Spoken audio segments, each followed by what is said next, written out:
Hi, ഞങ്ങൾ അങ്ങനെ ഹിന്ദിയിൽ പുതിയൊരു കവിതയുമായി എത്തിക്കാണ്. നമ്മുടെ കുട്ടികൾ ഒരുമിച്ച് പാടും, അതിൻ്റെ കൂടെ ഞങ്ങൾ എല്ലാവരും പാടും. ഇല്ലേ? റെഡിയല്ലേ നിങ്ങൾ? Are you okay? നമുക്ക് പാടാല്ലേ? അപ്പോൾ കുട്ടികളുടെ കവിതയിലേക്ക് ആരെ പറ്റിയുള്ള കവിതയാണ്? കർഷകനെ പറ്റിയുള്ള. നമ്മുടെ കർഷകർ എത്ര അധ്വാനിക്കുന്നുണ്ട് നമുക്ക് വേണ്ടി.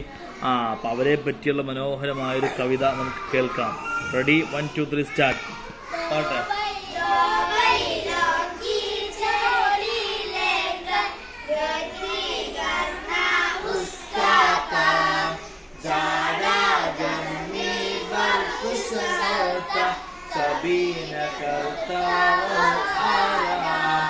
ഒന്നുകൂടെ. तो बैलों की जोड़ी लेकर खेती करना उसका काम, जाड़ा गर्मी बर्फ सहता कभी न करता वह आराम.